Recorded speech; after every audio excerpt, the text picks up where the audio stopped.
Well, hello, coaches. Welcome back. Coach KW here again for another video. I hope you're all well. A huge thank you to everybody who's been helping this channel recently take off. Really appreciate everything. Continue to hit that subscribe button if you're finding any value out of this and you're not subscribed. It's an easy tap in.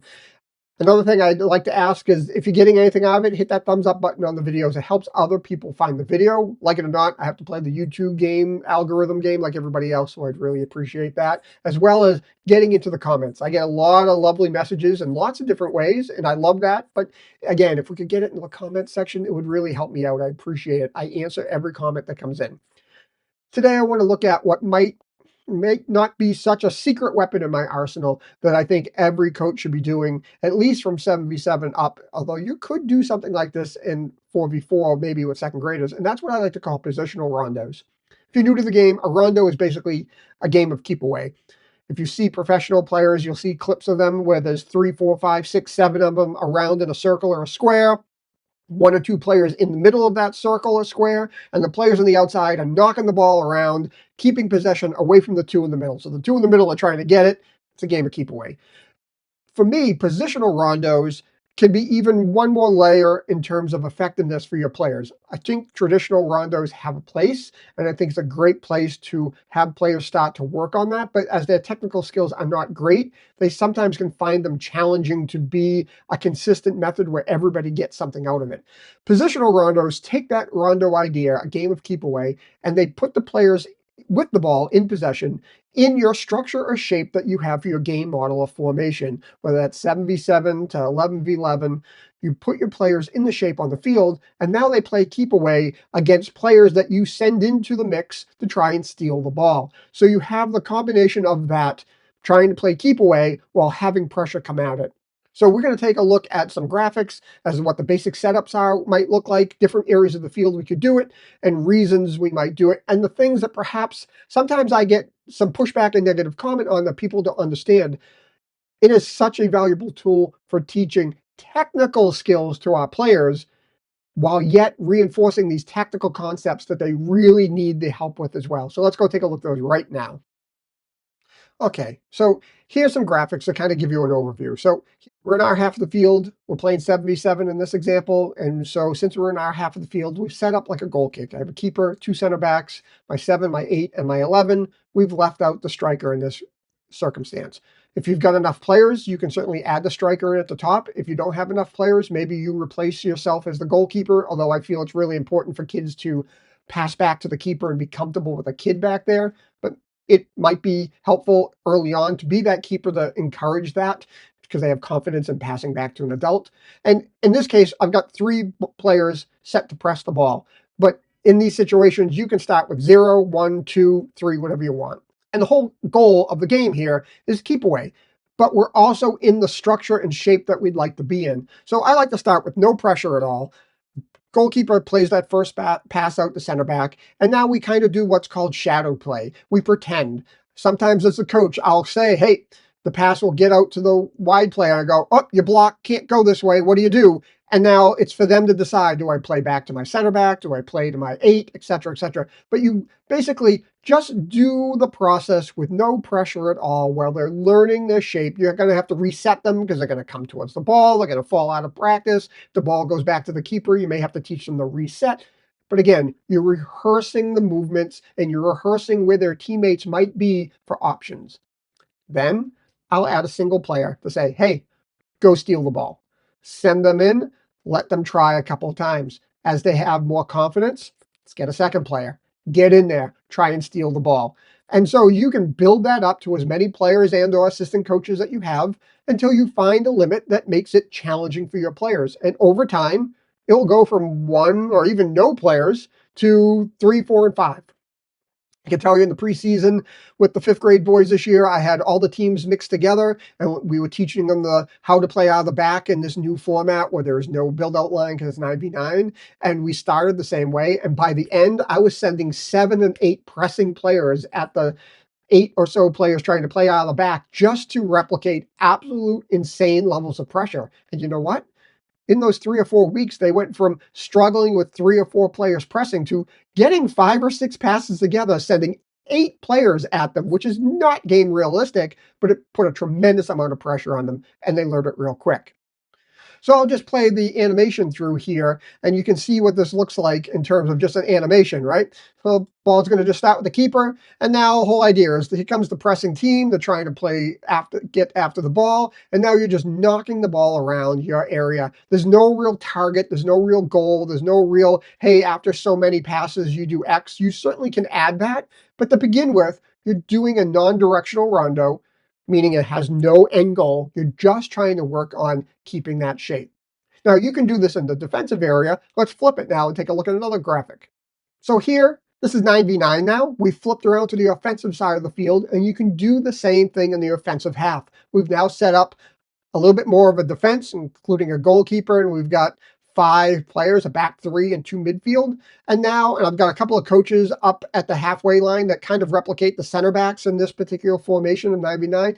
And now we're going to do the exact same thing, but now the focus is we're trying to move the ball towards the goal, and we're getting stopped by a decent defense. We're trying to learn that patience around the goal to not just always take the first option. And so it's the same concept. You can do the same thing in the offensive half. You can do this in the middle of the field as well if you're trying to teach teams how to possess the ball and control it in the midfield, which becomes more important in the 11v11 game, but you can start that in 7v7 and 9v9. So here we'll just play this video through just so you get a concept of what's going on. And you can see here, we're just moving the ball around to attacking areas. We're not taking shots on net necessarily. You certainly can set some restrictions.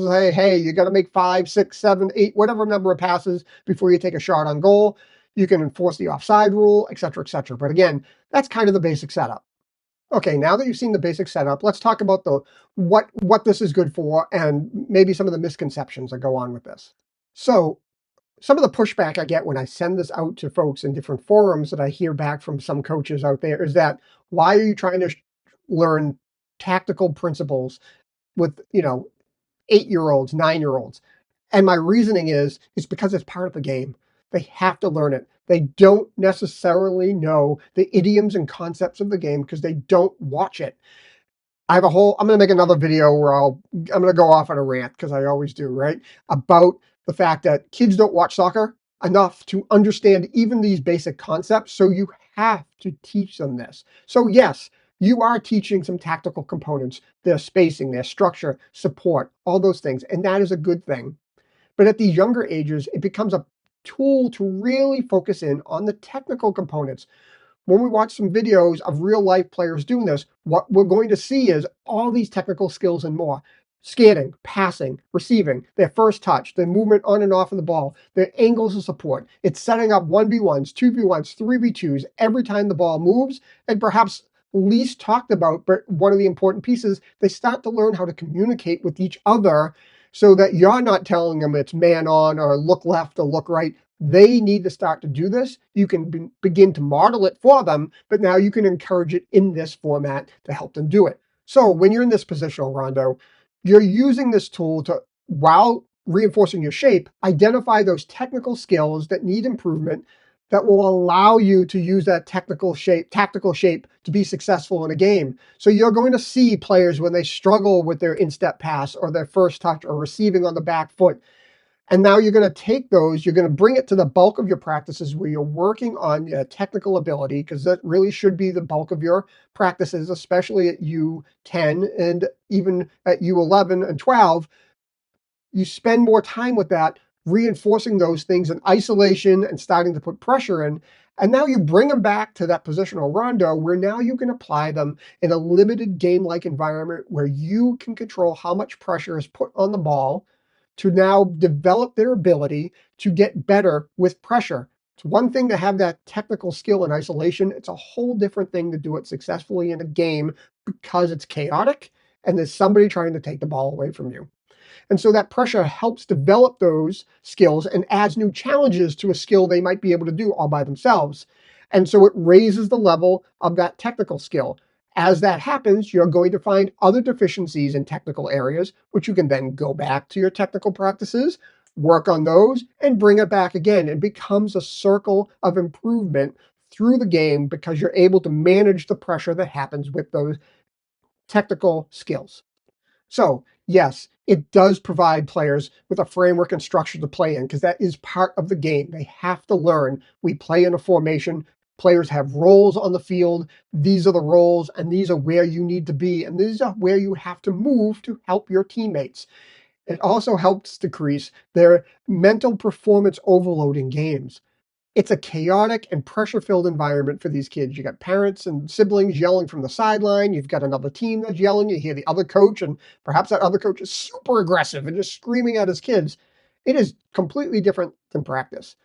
And so by rehearsing these things, you help minimize this panic and kick mentality that you see a lot of players devolve to. Players that during a practice, you've never seen it before. Now in a game, ball comes to them. They just want that thing away from them because they don't know what to do with it.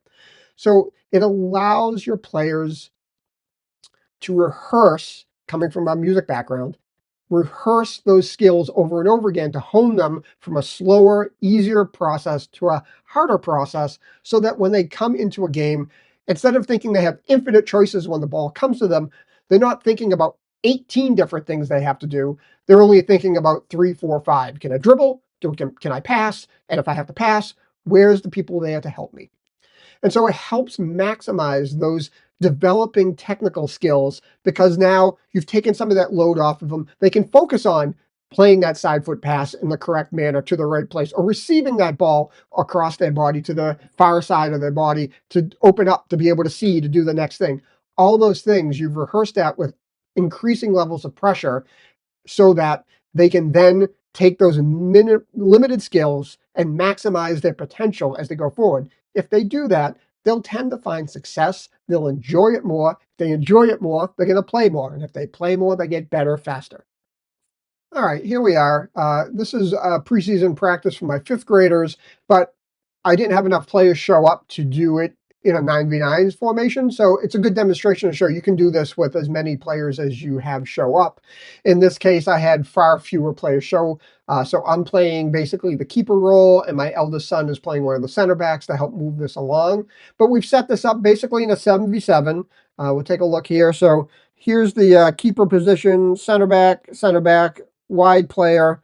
There's a wide player over here and a 8 here. And I've got 3 plus pressing players in red pennies.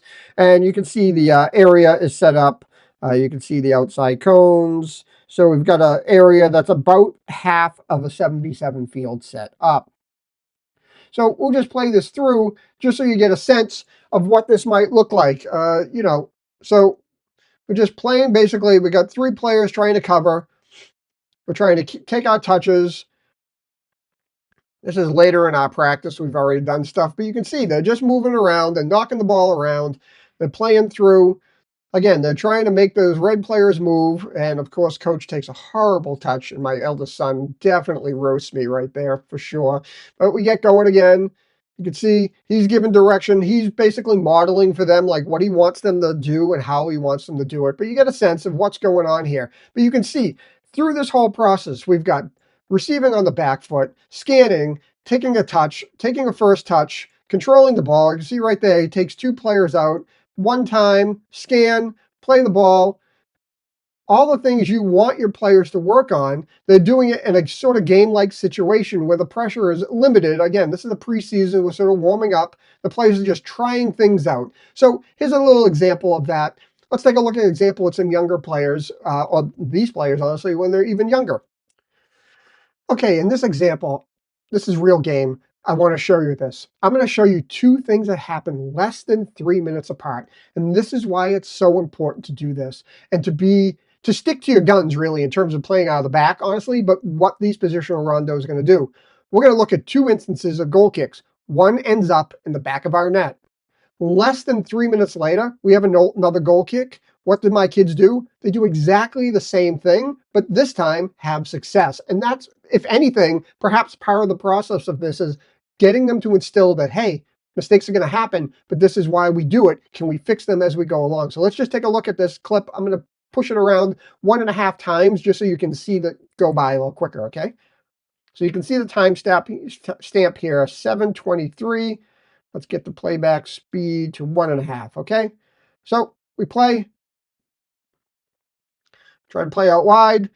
Player steps, gets down here into the corner, makes a good cross, just a couple of deflections back of the net, right? Unfortunate goal. Nobody's too happy with that, but it is what it is. That's 7:47. Let's scoot this forward. You can see the timestamp. 10:15, less than 3 minutes after that goal is scored. Let's see what happens now. Same setup, same players on the field still. Nothing different. Oh, we're going to try the central one. Play out wide. Look at each touch. And now we're up and out and just happens to go up. Let's just back that up again and we'll play it at real time. Watch not the structure, but watch the technical skills that have been reinforced over and over again here. Again, this is, I think this is the spring of 4th grade, just because I see some flowering on the trees right here. That's the best I can guess on this one. I don't know the date. Let's just watch technical here. What happens? Forward, played out, first touch, play with the back foot, first touch, drive forward, try to find that pass. So again, all those skills were reinforced over and over again in those positional rondos so that they could do them in a game-like situation with less panic and kick. You've seen so many teams where the pressure is coming at this player right here. They've got some time and they just don't even look up. They just go. But because they knew where a player was going to be, they didn't feel the panic. They didn't worry about, oh, I'm just going to kick it forward and get it out of the way. You've reinforced where their teammates might be and that structure, and it just decreases their mental load as they play the game so they can execute those technical components over and over and over again. Okay, this might be my favorite example. So this is from my video on how to play out of the back, sort of the coaching, I call it the coaching masterclass. Not that I'm a master, but it's a video that's meant for coaches, not necessarily for players. I stacked into this video just dozens, probably 2 or 3 dozens of keywords, phrases, and concepts because I was really coaching the coaches in this video.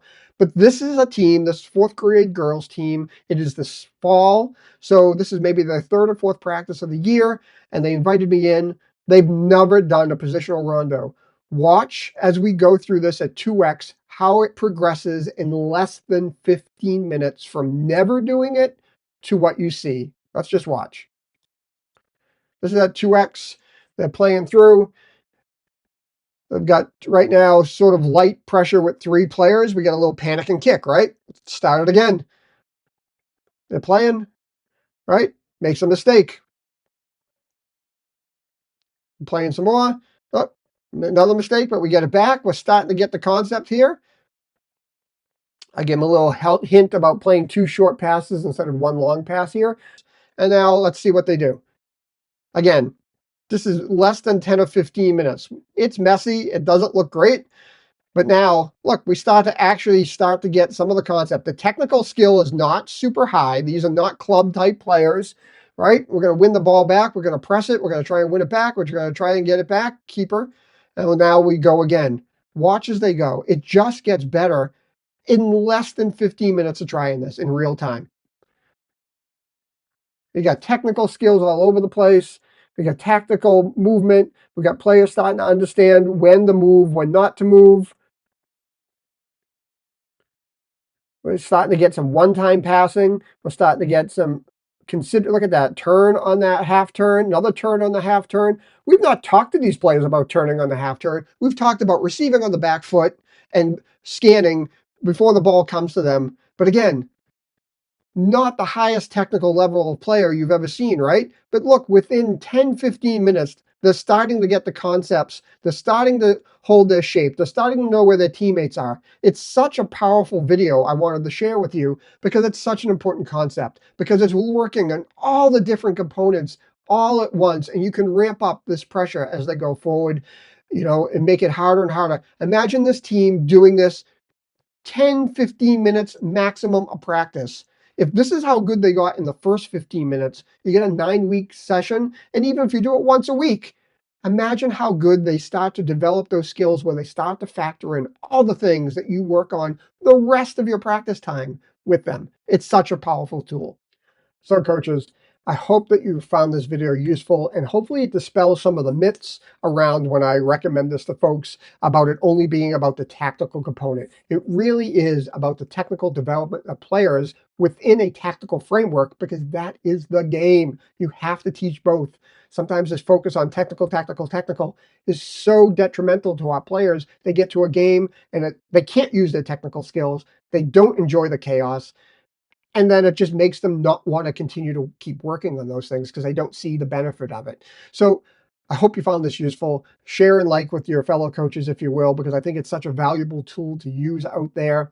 If you have any questions or comments, please get them down in the comment section below. Other than that, I hope you found this useful.